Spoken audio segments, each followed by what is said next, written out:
नमस्कार, मैं अशोक कुमार पांडे और स्वागत है आपका टीसीएच पर। जरा मुझे यह बताइए कि सरकार क्यों जानना चाहती है कि आप किससे बात कर रहे हैं, किसकी फोटो खींच रहे हैं। अगर आप अपनी प्रेमिका के साथ या पत्नी के साथ या परिवार के साथ बैठे हुए कुछ निजी पल एंजॉय कर रहे हैं तो क्यों चाहती है सरकार कि कोई सरकारी बाबू अगर चाहे तो उस समय आपके मोबाइल के थ्रू देख ले कि आप क्या कर रहे हैं। क्यों आपकी, आपके परिवार की और सबकी जानकारी सरकार को लगातार, हमेशा, रोज, सुबह शाम, चौबीसों घंटे चाहिए। आऊंगा मैं संचार ऐप पे और बात करूंगा, लेकिन उसके पहले मैं आपको एक ऐसा सच बता रहा हूं, ऐसा खुलासा कर रहा हूं जिसको सबसे पहले हमारा जो ट्विटर हैंडल है द क्रेडिबल न्यूज, अगर उसको फॉलो नहीं करते हैं तो जरूर फॉलो कर लीजिए। सबसे पहले हम उसको पब्लिक में लेके आए, उसके बाद कई वेबसाइट्स ने आर्टिकल छापे, कई और लोगों ने लिखा, और इसको सुनने के बाद आपके कान खड़े हो जाएंगे कि सरकार ने आपके साथ क्या किया है। आधार है आपके पास, आधार बनवाया है आपने, बनवाया ही होगा, क्योंकि आधार के बिना काम ही नहीं चलता है। हालांकि मेरी समझ में नहीं आता था अभी तक कि आधार आखिर सरकार ने बनवाया क्यों है। नागरिकता का प्रमाण पत्र है नहीं और किसी काम आता नहीं है। योगी जी कहते हैं कि जन्मतिथि का भी प्रमाण पत्र नहीं है, तो फिर आधार किस काम आता है। एक वेबसाइट है प्रॉक्सी अर्थ। हमारे ऑफिस ने जब उस वेबसाइट को ढूंढा और मुझे दिखाई डिटेल्स तो मेरी रूह कांप गई कि भारतीयों के साथ हमारी सरकार ने कितना बड़ा धोखा किया है। जब भी आधार डेटा लीक होने की बात होती थी तो बयान आते थे कि 24 फुट की दीवार है, 40 फुट की दीवार है और कहीं आपका डेटा नहीं जा रहा। लेकिन ये एक ऐसी वेबसाइट है जहां बस किसी का मोबाइल नंबर आप डाल दीजिए, अपना डाल के चेक कर लीजिएगा, आपकी सारी जानकारी इसमें आ जाएगी। आपके घर का पता आ जाएगा, आपके पिताजी का नाम आ जाएगा, अगर कोई अल्टरनेटिव नंबर आप रखते हैं वो नंबर भी आ जाएगा। आपकी सारी जानकारी दुनिया भर में कोई भी कहीं भी बैठकर निकाल सकता है। यह काम किया है हमारी सरकार ने। हमारा आधार का डेटा बट गया है सारी दुनिया में। हमारी सारी जानकारियां जो ये सोच के हमने दी थी सरकार को कि सिर्फ और सिर्फ सरकार के पास रहेंगी और सरकार उसका उपयोग करेगी, वो सारी जानकारियां दुनिया में बट गई हैं। उनके आधार पर हमारा कोई फर्जी आई कार्ड बना सकता है, कोई फर्जी आधार बना सकता है, कोई फर्जी पैन कर सकता है, कुछ भी कर सकता है। और उसके बाद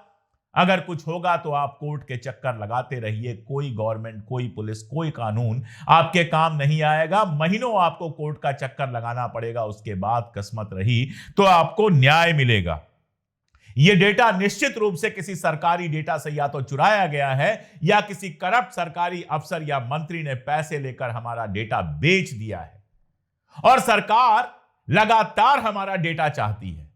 सरकार हमारे ऊपर सर्विलियंस बना के रखना चाहती है कि आपके सर के ऊपर एक सीसीटीवी रहे, आप दिन रात 24 घंटे क्या कर रहे हैं वो सरकार जाने। और चूंकि हर सर के ऊपर सीसीटीवी नहीं लगा सकती है तो आपके मोबाइल को ही सीसीटीवी में कन्वर्ट कर दे रही है सरकार, एक ऐसा ऐप डाल के जो आपको नहीं डालना है, जो मोबाइल कंपनियों को कह दिया कि पहले से ही डालना है और उसको आप हटा भी नहीं सकते। अगर आप खुश हो रहे हैं कि आपके पास पुराना मोबाइल है तो यह खुशी छोड़ दीजिए। अपडेट के थ्रू आपके मोबाइल में ऑटोमेटिकली उसको डाल दिया जाएगा, आप उसका कुछ नहीं कर पाएंगे और उसके बाद अपना पर्सनल सीसीटीवी लेकर आप 24 घंटे घूमते रहेंगे। अपराधियों के ऊपर सरकार निगाह रखे तो समझ में आता है। ठीक है, अपराधियों के ऊपर आप निगाह रखिए, उनका फोन टैप कीजिए, जो भी आपको करना है करिए। लेकिन इस देश की 100 करोड़ जनता क्या अपराधी है? क्या इस देश के सारे विपक्ष के नेता, सारे पत्रकार और सारे आम आदमी, भाड़ में जाने दीजिए पत्रकार और विपक्ष के नेताओं को, हम तो देख लेंगे। लेकिन क्या आप, आपके पड़ोसी, आपके घर वाले, आपकी पत्नी, आपके बच्चे, आपके मम्मी, आपके पापा, आपके दादा, आपके दादी, आपकी बहन, गिनाते जाइए, क्या सब के सब अपराधी हैं? अगर आप मोदी जी के भक्त हैं, अगर आप इस सरकार के भक्त हैं तो और गौर से यह बात सुनिए। सरकार आपके ऊपर भी कोई भरोसा नहीं करती, सरकार आपको भी कोई छूट नहीं दे रही है। मोबाइल है हाथ में, बड़े शौक से 10,000 से लेके 1.5 लाख तक का कोई बढ़िया मोबाइल आप लेके आए होंगे, एप्पल लेके आए होंगे ये सोच के कि अब इससे प्राइवेसी भी मिल जाएगी। मोबाइल से आप क्या क्या करते हैं? कभी अपनी पत्नी से, अपने घर वालों से बात करते हैं?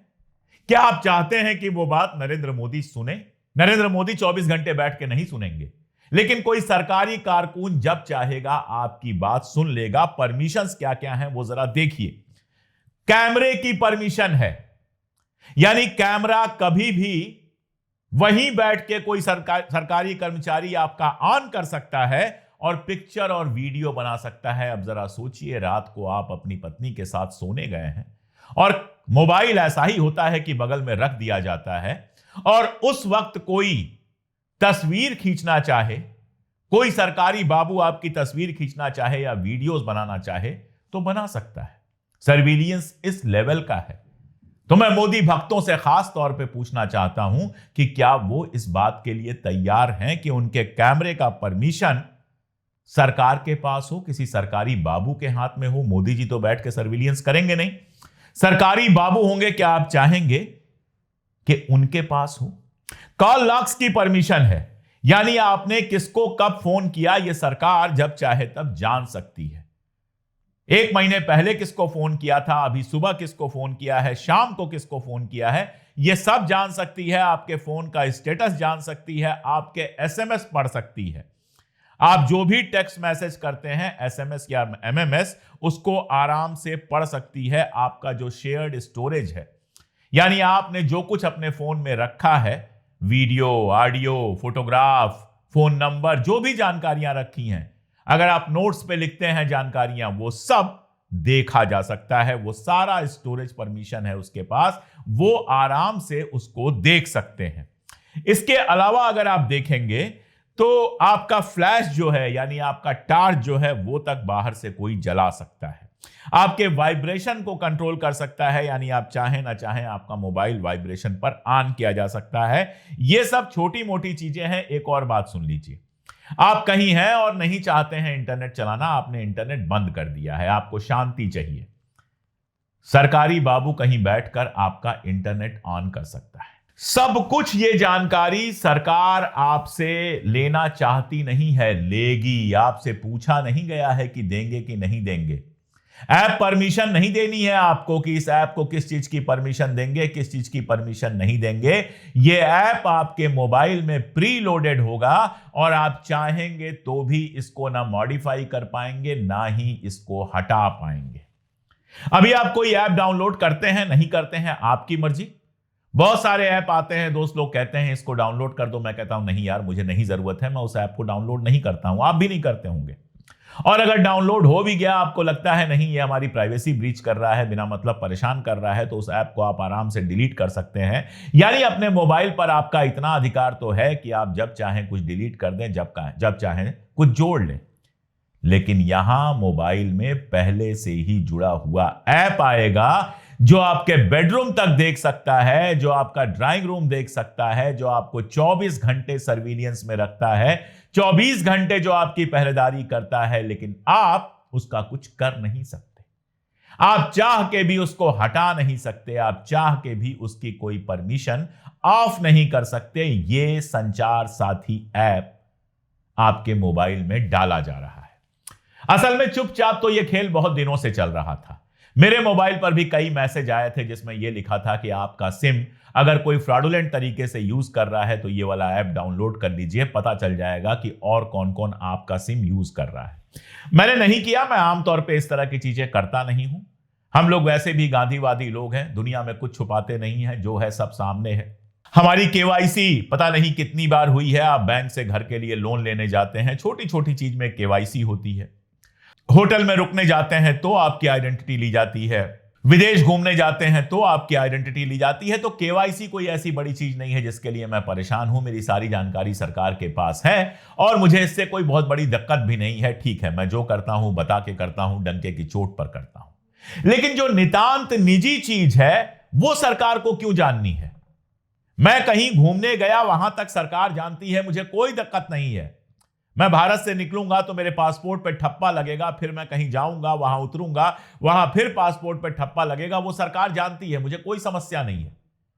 समस्या यह है कि मैं वहां जाकर होटल के अंदर क्या कर रहा हूं, नहा रहा हूं या खाना खा रहा हूं, अपने दोस्त के साथ हूं या अकेले हूं, यह बात सरकार को क्यों जाननी है?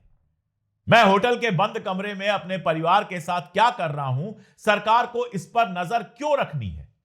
अगर मैं रात को लिखने बैठता हूं और उस समय इंटरनेट को पूरी तरह से ऑफ कर देता हूं, तो सरकार जबरदस्ती मेरा इंटरनेट ऑन क्यों करना चाहती है?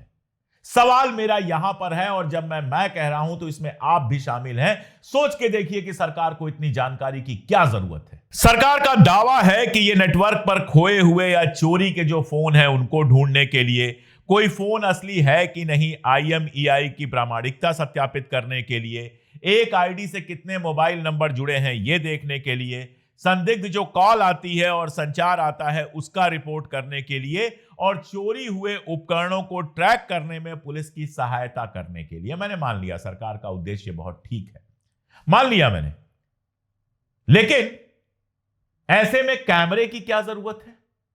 और सबसे बड़ी बात कि हर आदमी को चोर क्यों समझना है? ऐसा ऐप क्यों लेके आना है? भाई मैं कह रहा हूं मेरा मोबाइल चोरी हो जाए मुझे कोई चिंता नहीं है, फिर जबरदस्ती मेरे मोबाइल में वो ऐप आपको क्यों डालना है? अगर मैं सरकार से सहमत होता हूं कि इस ऐप से मेरे मोबाइल की चोरी रुकेगी और ठीक है, इसके बदले में सरकार मेरा बेडरूम देखना चाहती है तो देख ले, तो ठीक बात है। लेकिन अगर इससे चोरी भी नहीं रुक रही है, या मैं ये कह रहा हूं कि ना रुके या रुके चोरी, मुझे मेरा मोबाइल गायब हो जाएगा कोई दिक्कत नहीं है, लेकिन मैं अपना बेडरूम दिखाने को तैयार नहीं हूं, तो सरकार जबरदस्ती मेरा बेडरूम क्यों देखना चाहती है? यह मेरा सवाल है। और यह सिर्फ मेरा सवाल नहीं है, कल से यह खबर जब से आई है, एक विदेशी अखबार राइटर्स में यह खबर सबसे पहले आई और उसके बाद यह खबर लगातार फैलती चली गई। जब से यह खबर आई है, राइट और लेफ्ट, यानी मोदी जी का समर्थन करने वाले और विरोध करने वाले, सभी इसको लेकर कसमसाए हुए हैं। मैं तो सही बता रहा हूं, सुबह से मैंने 2-3 मॉडल देख लिए नोकिया के, जो पुराने कीपैड वाले फोन आते थे उन फोन के, और अगर ये लागू हुआ, मैं कह रहा हूं मेरे पास छुपाने के लिए कुछ नहीं है, उसके बावजूद अगर ये लागू होता है, मैं तो स्मार्टफोन का यूज करना बंद कर दूंगा, पूरी तरह से स्मार्टफोन का यूज करना बंद कर दूंगा, और नोकिया का फोन या कोई भी ऐसा फोन जो कीपैड वाला होगा वो यूज करूंगा, क्योंकि मैं सिद्धांतः इस बात के खिलाफ हूं कि सरकार मेरे बेडरूम की जानकारी रखे। मैं दिन भर क्या करता हूं, सरकार के पास इसकी जानकारी पहले से है। मोबाइल लेकर हम घूमते हैं, कहां जाते हैं, कहां आते हैं, यह सब सरकार को जिस दिन शक हो वो ट्रैक कर सकती है। वेलकम है इसका, कोई दिक्कत नहीं है मुझे। मैं कहां जाता हूं, कहां आता हूं, किससे मिलता हूं, सरकार बिल्कुल इसको ट्रैक कर ले, मुझे कहीं कोई समस्या नहीं है। लेकिन घर के अंदर आने के बाद मैं क्या करता हूं, मैं क्या खाता हूं, मैं क्या सोता हूं, मैं क्या पढ़ता हूं, मैं क्या काम करता हूं, यह बताने के लिए मैं तैयार नहीं हूं। एक नागरिक के नाते मेरी प्राइवेसी जो है वो मेरा हक है, और दुनिया भर में यह प्राइवेसी नागरिकों को मिली हुई है। केवल रूस एक ऐसा देश है जहां पर इस तरह का एक ऐप डाउनलोड कराया गया है, और पुतिन 95% वोट से जीतता है। रूस आज भी तानाशाही के अंडर में है, कल भी तानाशाही में था, चाहे वो कुछ भी कहे।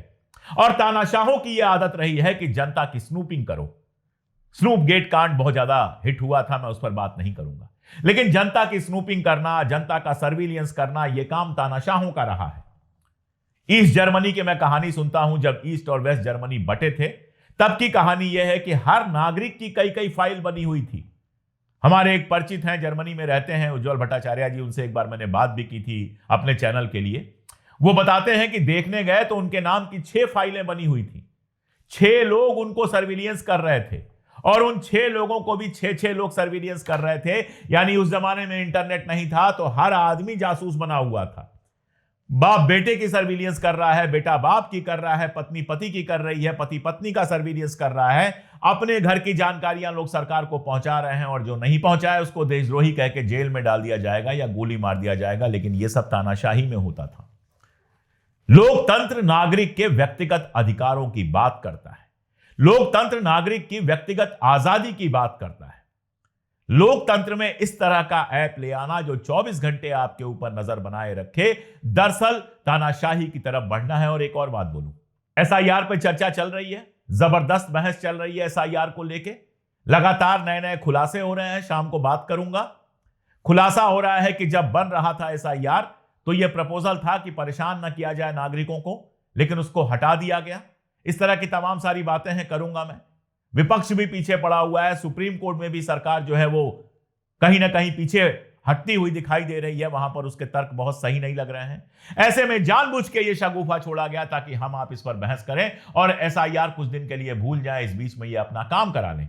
बीएलओज की जान जाती रहे, उस पर खबर ना बने, खबर लगातार इस पे बने। ये एक तरीका होता है कि चौंकाने वाली एक खबर ला दो, पूरा देश उसी खबर के पीछे लग जाए ताकि जो असली समस्या है वो दब जाए। लेकिन हम दबने नहीं देंगे। हम एसआईआर पर भी बात करेंगे और इसकी भी मुखालिफत करेंगे, और साथ में प्रॉक्सी अर्थ वाली जो वेबसाइट है जिसके बारे में मैंने बताया था कि जहां हमारा सारा डेटा है, आप किसी का मोबाइल नंबर डालिए और उसका सारा डेटा निकाल लीजिए। उस वेबसाइट को बंद कराने के लिए मैंने कल एचएमओ से अपील की थी, जो हमारी होम मिनिस्ट्री है उससे अपील की थी, लेकिन कोई जवाब ना आना था, ना कोई जवाब आया। सवाल तो यह भी है कि आखिर इस ऐप के पास इतनी ज्यादा जानकारी हमारी पहुंची कैसे है? क्या आधार की वेबसाइट हैक कर ली गई, या आधार की वेबसाइट चलाने वाले किसी व्यक्ति ने, किसी अफसर ने, किसी मंत्री ने हमारा डेटा बेच दिया? और जब आधार का हमारा डेटा आप सुरक्षित नहीं रख पा रहे हो, तो हम कैसे मान लें कि हमारे बेडरूम का जो डेटा आपके पास होगा वो सुरक्षित होगा? कल को वो डेटा किसी पोर्न साइट पे चला जाए, कहीं और चला जाए, तो उसकी कौन जिम्मेदारी लेगा? कोई जिम्मेदारी लेने वाला नहीं है। ये सरकार जिम्मेदारी नहीं लेती। जिम्मेदारी नेहरू जी पे डाली जाएगी, जिम्मेदारी राजीव गांधी पे डाली जाएगी, जिम्मेदारी इंदिरा गांधी पे डाली जाएगी, और तो और राहुल गांधी पर जिम्मेदारी डाल दी जाएगी, लेकिन मोदी जी पर कोई जिम्मेदारी नहीं डाली जाएगी। यह सर्विलियंस भयानक है। आप भले सरकार के समर्थक हो, लेकिन एक बात जान लीजिए कि यह सर्विलियंस आपके लिए भी उतना ही खतरनाक है जितना हमारे लिए। विरोध कीजिए इसका, ताकि सरकार पीछे हटने पर मजबूर हो, वरना यह समझ लीजिए कि आपने अपने बेडरूम, अपने स्टडी, अपने ड्राइंग हॉल, अपनी हर एक चीज का एक्सेस सरकारी बाबुओं के हाथ में दे दिया। और आज जैसे आधार का डेटा बिका है, आज जैसे आधार का डेटा लीक हुआ है, आज जैसे हमारी सारी जानकारियां डार्क वेब पर हैं, कल अगर ये सारी चीजें भी डार्क वेब पर पहुंच जाएं तो आपके परिवार और आपके बच्चों के लिए भयानक होंगी, बेहद बेहद भयानक। हमारा काम चेताना है, हमने चेता दिया। अब इसके बाद भी आपको समझ में ना आए तो आप जानिए और आपका काम जाने। आज के लिए इतना ही, बहुत शुक्रिया।